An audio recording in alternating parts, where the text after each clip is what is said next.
Bienvenidas todas las personas a La Verdrag. Esta es la información. Ciudad de México se prepara para los matrimonios igualitarios por el mes del orgullo. Al mes, 28 menores de edad son víctimas de trata aquí en México. Conmemoraremos también los 10 años de la lengua de señas mexicana. Si no sabes qué es, te lo explico. 3.7 millones de niñas, niños y adolescentes sufren de explotación laboral en México. El reflector de hoy se enciende para recordarnos cómo a lo largo de la historia hemos sido criminalizados y castigados por ser parte de la diversidad sexual. En La Chorcha hablaremos de la discriminación que viven personas LGBTIQ+ dentro de los centros penitenciarios. En el diván de Amanda conoceremos a una lesbiana chingona, Beth Cravioto. En ritmos inclusivos, el cuarteto de post-rock Aluches.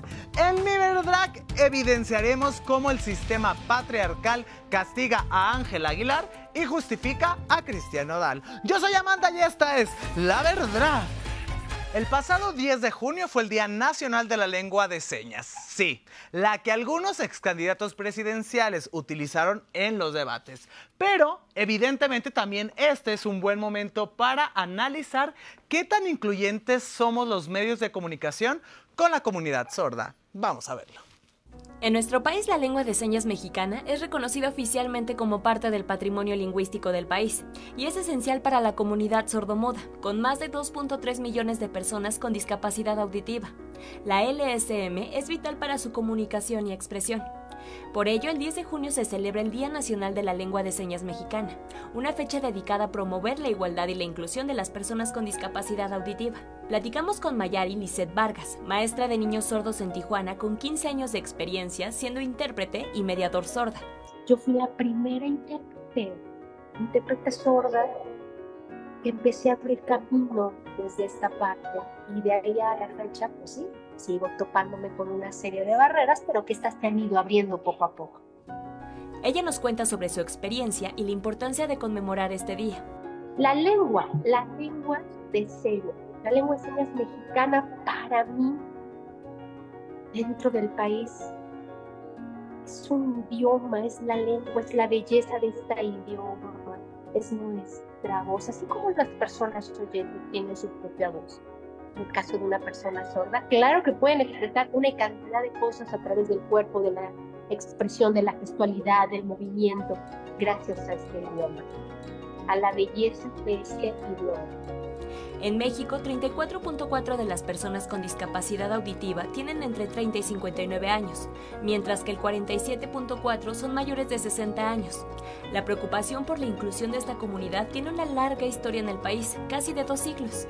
La conmemoración de este día no solo celebra la riqueza cultural de la lengua de señas mexicana, sino que también destaca la necesidad continua de promover la inclusión y asegurar que las personas sordas tengan las mismas oportunidades de comunicación y participación en la sociedad. Por favor, respeten la lengua, respeten todo este marco lingüístico y riqueza que tiene. 11 Noticias Digital.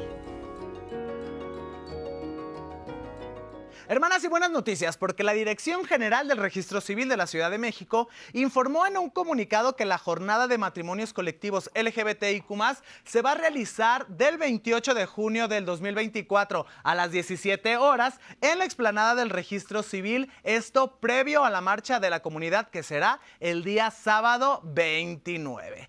Las autoridades informaron que del 10 al 21 de junio, de las 10 de la mañana a las 14 horas, las personas que deseen participar en esta jornada de matrimonios colectivos LGBTIQ+ van a poder hacer sus procedimientos administrativos también de cambio de identidad de género, colectivos y reconocimientos administrativos para las familias diversas, los cuales podrán acudir a entregar sus documentos a la explanada de la Dirección General del Registro Civil, ubicada en Arcos de Belén 19, ahí en la Alcaldía Cuauhtémoc. Los requisitos para matrimonio igualitario son copia certificada del acta de nacimiento de las personas solicitantes, comprobante de domicilio de la Ciudad de México no mayor a 3 meses de su expedición original y copia, una identificación oficial original y copia también, además de presentar ambas personas solicitantes un certificado que informe que sí se encuentran inscritas en el registro de deudores alimentarios morosos, cuyo documento podrán descargarlos en la página de deudores alimenticios morosos de la Ciudad de México. El trabajo infantil es una de las formas de esclavitud modernas más comunes en México. Se estima que alrededor de 3.7 millones de menores entre 5 y 17 años están trabajando en malas condiciones, con jornadas largas y sin el reconocimiento de sus derechos. Pero conozcamos más del trabajo infantil.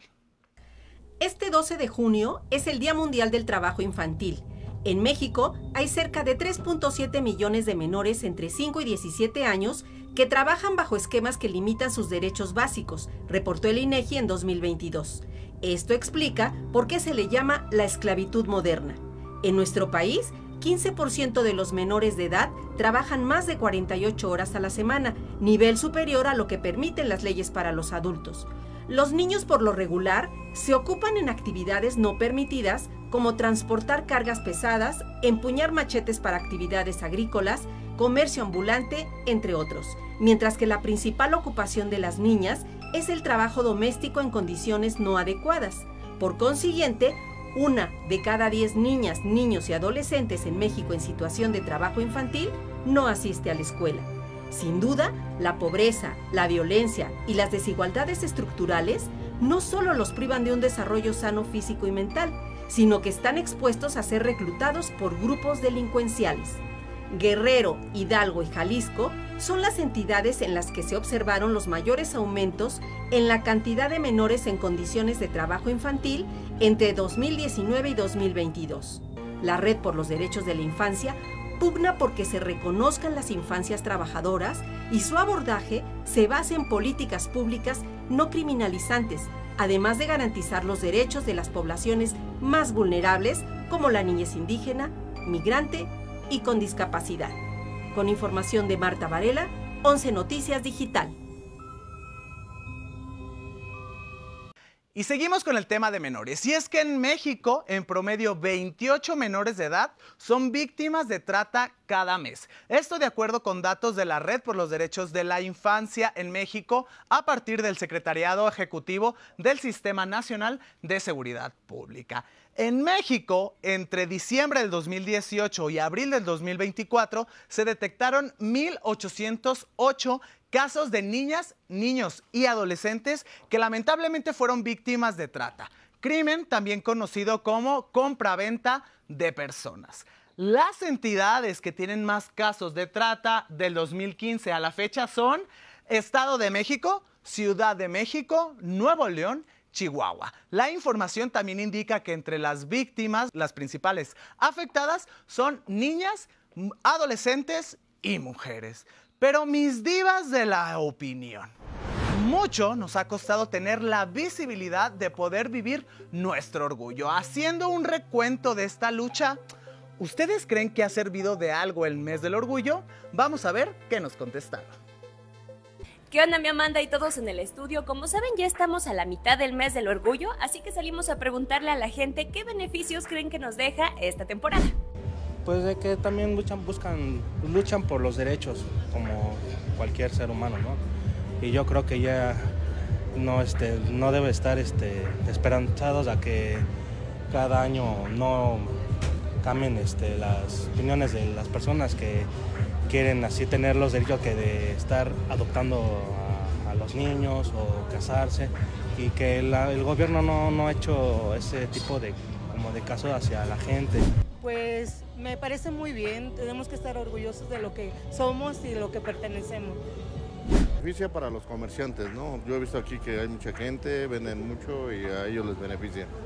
Más que nada. Ajá. Yo creo que les ha dado mucha voz para darse a conocer, o sea, tienen una comunidad para sentirse ellos y ser ellos, o sea, y poder convivir sin ningún miedo, sin tener, pues, o sea, sin tener ningún prejuicio. Y también siento que es un mes que a muchas personas les inspira, pues, como que a decirlo abiertamente, a salir de su zona de confort, a romper muchos miedos. Por ejemplo, en Mérida, me acuerdo que el año pasado, hace 2 años, en la marcha, fui con mis amigos. Y me acuerdo que hubo algo que me gustó mucho ver, que era un papá que decía: yo te abrazo, o sea, y muchos se acercaban y lloraban, y, o sea, es como, ay, o sea, qué bonito, ¿no? Que se sientan seguros todos. Pues mi Amanda, eso fue lo que la gente nos dijo en las calles, así que nosotros regresamos contigo al estudio y que la gente nos comente en los comentarios qué es lo que opina. El reflector de hoy se enciende para recordarnos que a pesar de los avances que tenemos actualmente y los privilegios, a lo largo de la historia se ha pagado con sangre y con vida el ser LGBTIQ+. Así que, vamos a ver. En la cultura mexicana, actualmente es común ver a personas asumir públicamente su diversidad sexual. Sin embargo, históricamente quienes tenían una orientación no heterosexual eran criminalizados y castigados. Hay un documento que se conocen como las ordenanzas de Netzahualcóyotl, que era brutal porque ordenaba la ejecución de las personas homosexuales, la ejecución del pasivo era particularmente cruel, también la del activo, pero ambas eran muy crueles. Con el virreinato y la llegada de la Santa Inquisición, se comenzó a quemar mariposas, donde se tiene el registro de alrededor de 95 casos documentados. A lo largo de la historia de los 3 siglos de virreinato, la Inquisición se calcula que habrá ejecutado a unas 90-95 personas, y uno de las personas que eran ejecutadas eran los homosexuales. A finales del Porfiriato, con una sociedad convulsionada previa a la Revolución Mexicana, la homosexualidad dejó de perseguirse por parte de las autoridades, lo que detonó que socialmente fuera doblemente señalada, siendo la pintura donde quedaría evidencia del rechazo social. Pero Guadalupe Posada, quien ahora todo el mundo alaba, y bueno, la Catrina, ¿no? Sí, bueno, sin duda era un grabador, pero un grabador que pintaba lo que le pedían a veces. Y él tiene un dibujo donde se burla de los 41, de los 42, ¿no? Lagartijos se les decía entonces. Es hasta el siglo XX, con la aparición de Salvador Novo, Javier Villaurrutia y Carlos Pellicer, que la historia LGBT de México comienza a escribirse, pero eso te lo contaremos la próxima semana, con imágenes de Emiliano Pantoja, Guillermo Barraza, 11 Noticias. Hermanas, y un tema sumamente importante que a veces se nos olvida en este privilegio en el que vivimos, y es la discriminación a personas LGBTIQ+, que están privadas de su libertad. Y para ello tengo a 2 grandes invitadas: Ari Vega Morales, directora de Almas Cautivas AC, activista en pro de la población LGBTIQ+, privada de su libertad, y también está conmigo Luisa Martínez Galdamés, coordinadora operativa de Casa Hogar Paola Buenrostro. Hermanas, bienvenidas. Y este tema que a veces a nosotros en el vaivén y en la cotidianidad se nos olvida, pero ¿a qué se enfrentan las personas LGBTs privadas de su libertad? Pues muchísimas gracias primero por esta invitación y sobre todo por hablar de esta temática que históricamente ha sido invisibilizada, ¿no? Nadie de las personas, de la mayoría de las personas y mismo del colectivo LGBT se imagina que hay personas LGBTI que están en reclusorios, que hay mujeres en reclusorios de hombres y que hay hombres en reclusorios de mujeres, ¿no? Y entonces obviamente esto todo genera, esta invisibilización pues genera pues mucha discriminación, exclusión y olvido que enfrentan les compañeros LGBTI en las cárceles. ¿Ustedes a qué se tuvieron que enfrentar, por ejemplo? Ay, no, es que las leyes mexicanas son tontas, porque esas son las palabras, no saben, no tienen la inclusión, no saben ni cómo dirigirse hacia las personas como nosotras. Yo siempre desde niña, ¿sabes qué es lo que se me ha complicado mucho? Es de que si yo muchas veces le pregunté a Dios, o sea, ¿por qué me mandaste? ¿Por qué te gusta que sufra? ¿Por qué te gusta que la gente me señale? ¿Por qué te gusta que la gente me odie? Y cuando llegas a una cárcel, es cuando más le dices a Dios, ¿por qué? ¿A qué le hice daño? O sea, ¿por qué me haces esto? Porque a mí me acusaron por algo que no hice, por culpa de una compañera que estábamos en trabajo sexual. La señorita esta robó, a mí no me dijeron nada, y el tipo, pues con ganas de no quedarse con el coraje, la primera que me señaló fue a mí. Y justo, hay muchas hermanas trans o hermanos trans que se enfrentan precisamente a eso, a unas culpabilidades casi que absurdas, nada más por el simple hecho de ser quienes son, y pues son las primeras personas que están ahí y se les culpabiliza y se les recluye, y muchas ni siquiera tienen sentencia, o sea, están ahí. Pero ¿qué es lo primero que pasa cuando una mujer trans, por ejemplo, llega a un reclusorio y la quieren meter a un reclusorio varonil? Joven. Bueno, hoy en día, dependiendo del nivel del reclusorio, porque acuérdense que tenemos reclusorios federales, estatales y algunas cárceles municipales, y también dependiendo de la zona, ¿no? Donde la persona enfrente su privación de la libertad, en el sur de México, en el centro de México o en el norte de México. Ciudad de México, afortunadamente, por la incidencia de organizaciones como las que estamos aquí presentes, ¿no? Casa de Muñecas Tiresias, Almas Cautivas, SINSADE, otras organizaciones que ayudan a cambiar la realidad de las personas LGBTI en cárceles, ha cambiado un poco en la Ciudad de México. Sin embargo, lo primero que enfrenta una mujer trans es lo que dice el letrero del reclusorio. En la entrada dice reclusorio varonil.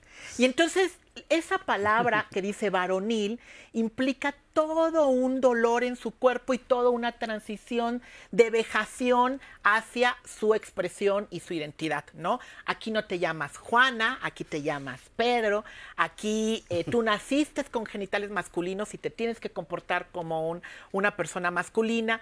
Entonces muchas veces es quitarles el cabello, ¿no? De alguna manera es buscar reformar lo supuestamente que está equivocado, ¿no? Las personas trans. Entonces, eso implica en mucha exclusión y en mucha discriminación que enfrentan las personas trans. Aunado que llegan, la mayoría, en un estado de abandono hasta por sí mismas.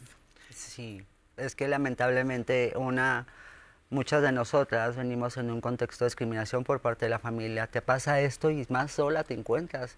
Y lo peor del caso es que no tienes ninguna, alguien con quien respaldarte, ¿no? Alguien que decir, bueno, hablar con alguien es lo que nos cuesta más. Y me imagino que si la privación de la libertad hace que se te cierre el mundo, estar con personas que ya sabes que te van a agredir, o sea, tus mismos compañeros reclusos o privados de la libertad, te van a estar agrediendo, o sea, ahí sí es sobrevive el más fuerte y quien tiene más entereza. ¿Y quiénes son las personas más vulneradas? Pues precisamente las personas LGBT. ¿Cómo se sobrevive igual a tus compañeros, digamos, privados de la libertad? Pues yo llegué con el Jesús en la boca también, primero de mentarle la madre, después dije, Dios mío, cuídame, y demás, bajas santos por habidos y por haber, porque sí, llegué a un reclusorio y lo primero que dijeron, joven, usted es acá.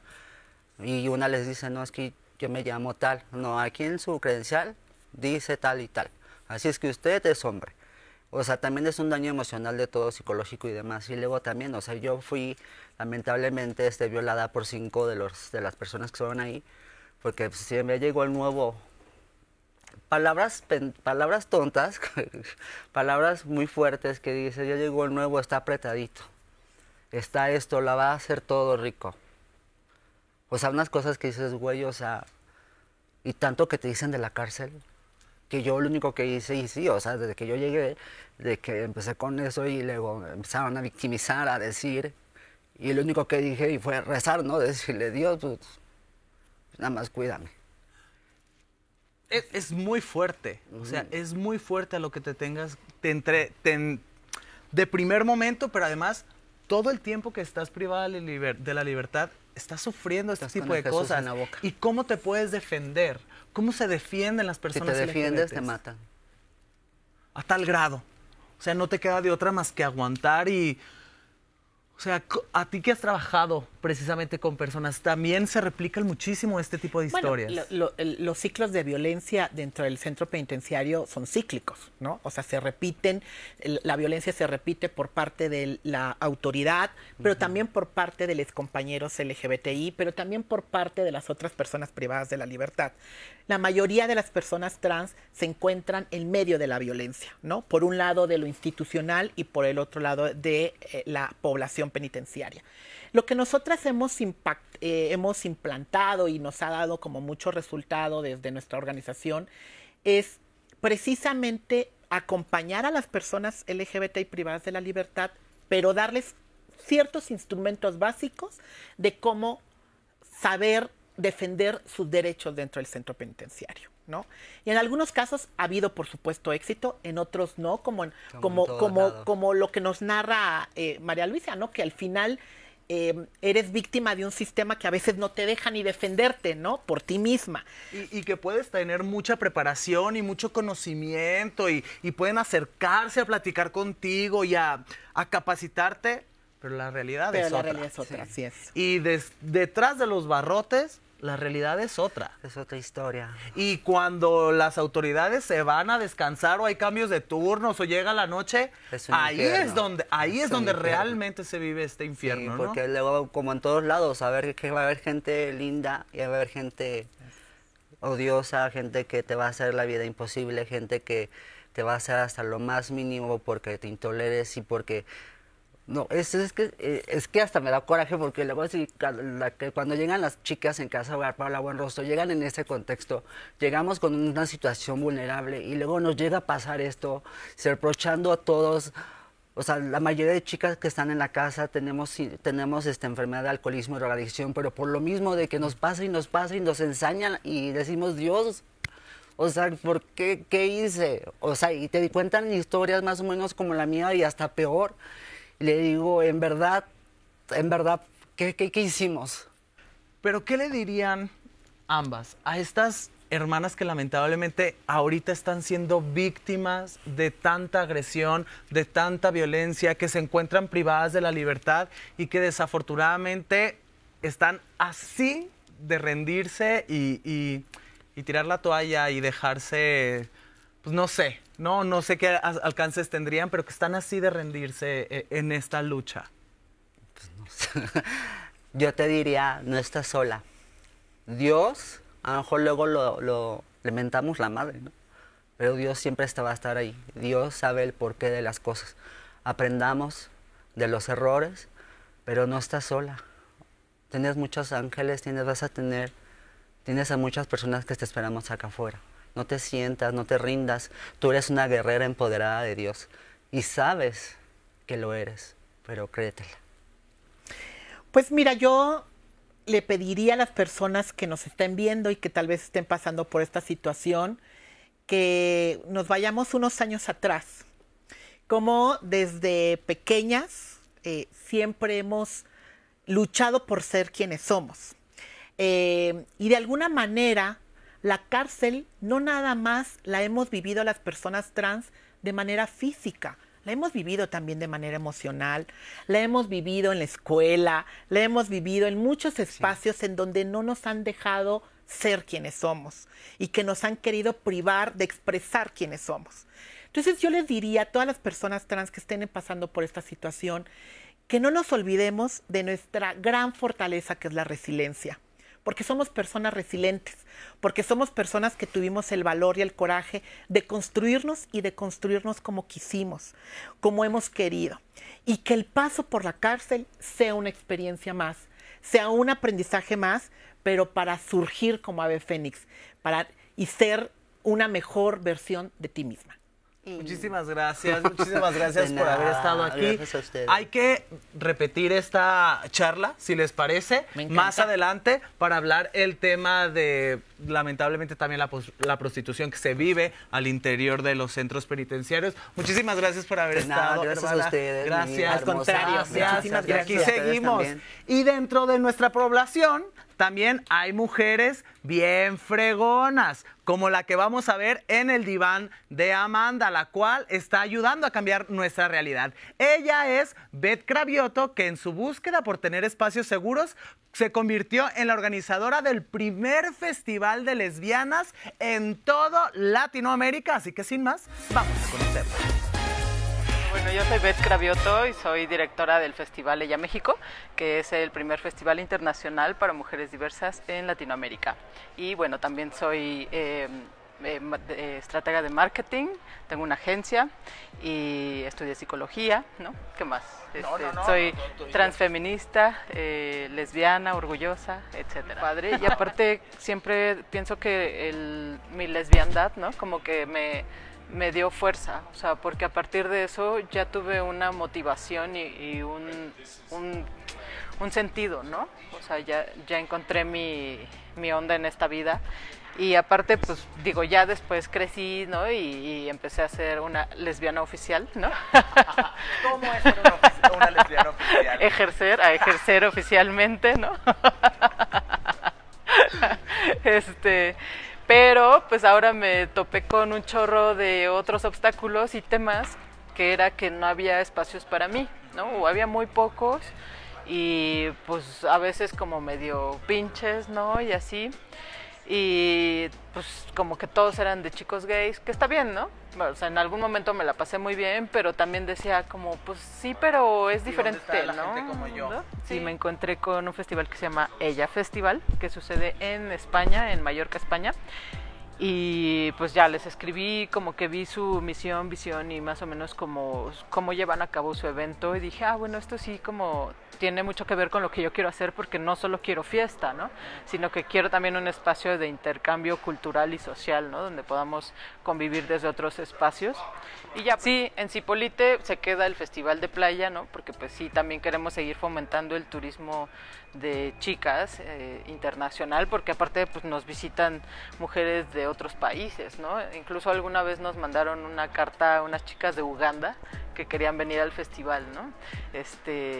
Y pues han venido chicas de Alemania, España, hasta de Israel, había por ahí alguna vez una chica, en fin, como de muchos países y de diferentes partes de México, y pues queremos seguir también teniendo este espacio de disfrute, ¿no? Y en la playa pues está súper padre. Este año lo vamos a tener en el Hotel Naked, que también lo hacemos ahí porque este hotel es de dos chicas que son pareja, ¿no? Ellas están casadas, sí, son Vera y Mimi, las dueñas, y pues nada, o sea, la verdad es que qué más pretexto para hacer ahí el festival, y es un del espacio seguro. Sí, totalmente. Entonces te decía, ¿cómo está el pedo aquí? ¿Dónde tienen que ingresar? Pues mira, nuestro sitio web es ellafestivalmexico.com. Ahí vienen todos los eventos, porque este año también para el Pride tenemos una mega fiesta que no manches. Esperamos a 1000 chicas de la comunidad en una sede muy padre que tenemos este año en la Roma, en conjunto con la María Party, que es una fiesta que nos unimos este año para hacer la fiesta del Pride juntas. Y sí, todo tiene costo, pero las conferencias, por ejemplo, este año pusimos un costo pues de recuperación para producción y todo este rollo. Y porque para los que... festivales cuestan. Sí, o sea, serio, no manches. Cuestan vuelos, sí. Hospedajes. Sí, o sea, la verdad es que es un trabajo muy pesado, ¿no? Pero yo creo que vale la pena por siempre cuando termina el festival y vemos como la respuesta de las chavas y la satisfacción de las chavas es de, bueno, ya valió, todo eso valió la pena, ¿no?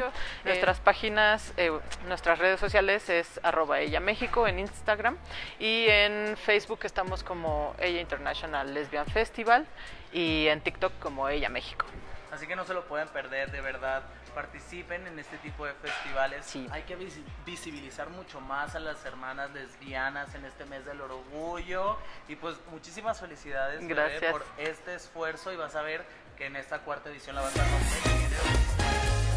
Hermana, seguimos más visible que nunca y por eso está con nosotros ya mi querido Memo de dónde jotear para decirnos, hermana, vamos a empezar. ¿Cómo te fue en Monterrey? ¿Qué vamos a tener esta semana? Estas semanas restantes del Pride. Y todo que Versace. Espero que hoy no traigas otra vez confeti, ¿verdad? Porque regañada que sí, exactamente, pero bueno, es que explotamos de orgullo en el episodio pasado. Y bueno, pues nos fuimos, fíjate que ahora sí que nos fuimos a jotear a Monterrey, al Cute Festival, como bien dijiste, y les mencioné en el programa pasado.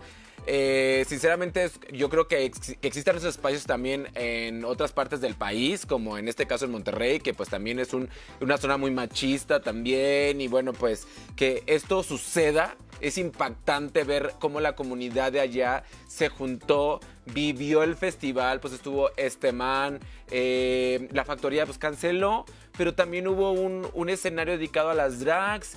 Y pues la verdad sí, muy bueno, así que la próxima edición que tengan ahí la chance, pues se vayan a Monterrey. Sí, yo espero ir. No me invitaron, No me invitaron ahora que hablas de dragas cantantes y así. Regalamos boletos, bueno, hasta se me sobraron boletos. Ay, ¿cómo? Pues sí, pero no tengo como presupuesto para que la aerolínea nos patrocine. Y ni modo de la de Odi, nos vamos ahí. Exacto. Hermana, pero qué padre que pudiste disfrutar. Y también cuéntanos de que te fuiste al Reclusorio Norte también. Pues también nos fuimos a jotear al Reclusorio Norte. Qué fuerte. Ahorita que estábamos hablando de... Muy ad hoc al programa de hoy, pues bueno, escuchando a las chicas, su experiencia definitivamente se relaciona mucho a lo que yo viví este lunes pasado.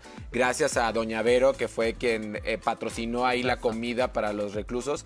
Hicimos la marcha del orgullo LGBT dentro y para toda la población que vive en este lugar.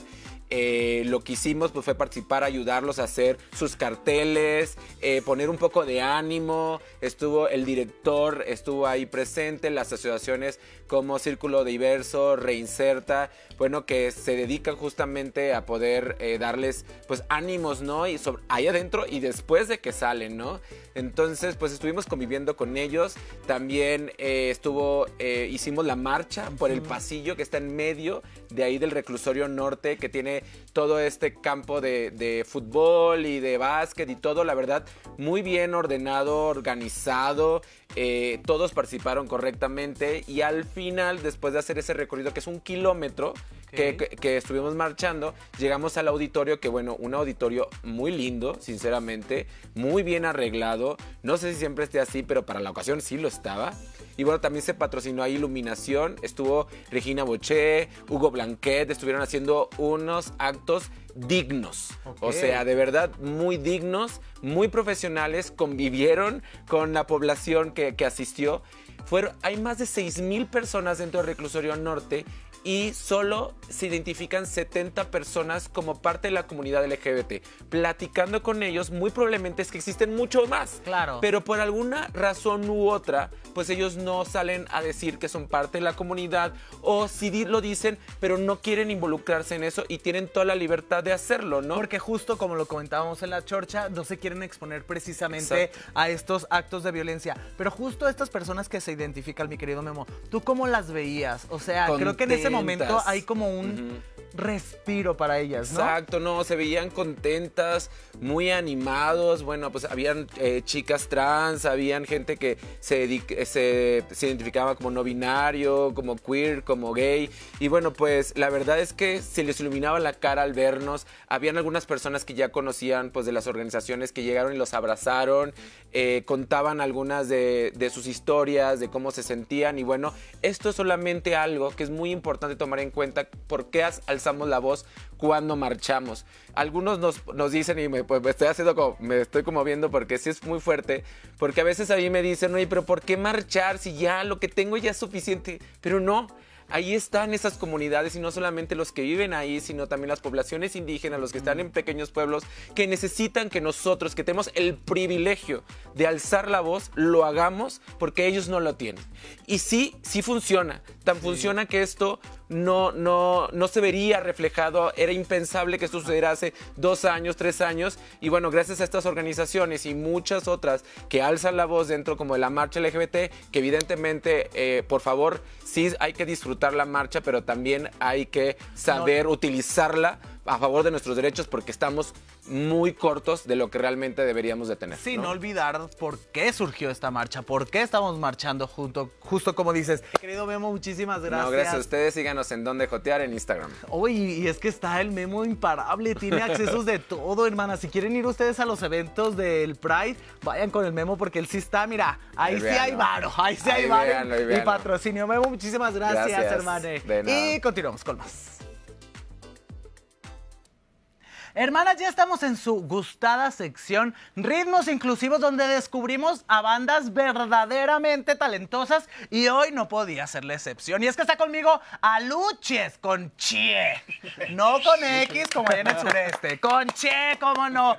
Mi querido Edgar, a ver si me acuerdo de los nombres. Aarón, Edgar y Fernando e Iván. ¡Ay, me lo supe! Ya se me fue media sección porque era la parte en la que se presentaban, pero chavos, bienvenidos a La Verdrag, bienvenidos. Cuéntenos un poco de la música que hacen, de este género que se llama post-rock. A ver, ¿quién se la avienta? Pues muchas gracias antes que nada por la invitación aquí contigo a La Verdrag. Y la verdad es que estamos muy emocionados en presentar aquí en el 11 el post-rock, que como bien dices, pues es un género del rock que fusiona el progresivo con algunas cuestiones de jazz y sobre todo que es instrumental. O sea, no tenemos voces, pero tratamos de expresar mediante nuestras melodías. ¿Por qué no hay voces? Ahorita me lo platicaron fuera de cuadro, pero quiero que se lo digan a la gente porque creo que es un punto muy importante de la música del post-rock. ¿Por qué no hay una voz o una letra? Bueno, es un género que está más orientado hacia buscar que el espectador se sienta conmovido a través de los sonidos. Entonces, lo que nosotros expresamos justamente no utiliza la palabra, porque a veces la palabra limita un poquito o te direcciona hacia un sentir. Entonces, nosotros con los sonidos que expresamos buscamos que la audiencia se conmueva y que ellos puedan experimentar las emociones que los sonidos les hagan explotar. Ya. Las redes sociales, ¿dónde les puede la gente escuchar? Sí, pues estamos en todas las plataformas de streaming. Nos pueden encontrar en Spotify, Apple Music, Deezer, etcétera. Y bueno, estamos en redes sociales como Aluches Oficial, en Facebook, en Instagram. Y bueno, pues ahí pueden encontrarnos sin problema. Aluches, A-L-U-C-H-E-S. Sí, es bueno deletreando, es que además son godines fuera de aquí. Pero sin más ni más, señoras y señores, Aluches. Gracias.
Aquí en La Verdad nos encanta el chisme, pero también dentro del chisme hay cosas que se tienen que decir.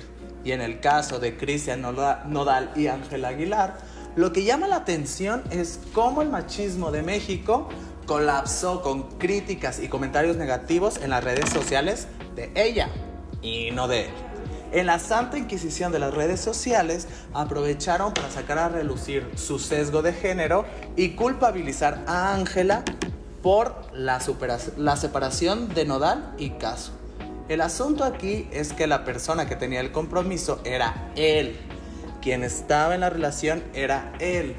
Pero automáticamente el machismo y el sistema nos tiene programados para culpar a las mujeres. Las telenovelas nos dañaron tanto que siempre creemos que las mujeres se meten a las relaciones con maldad, por destruir a la pobre protagonista y que el pobre hombre se ve atrapado entre la espada y la pared.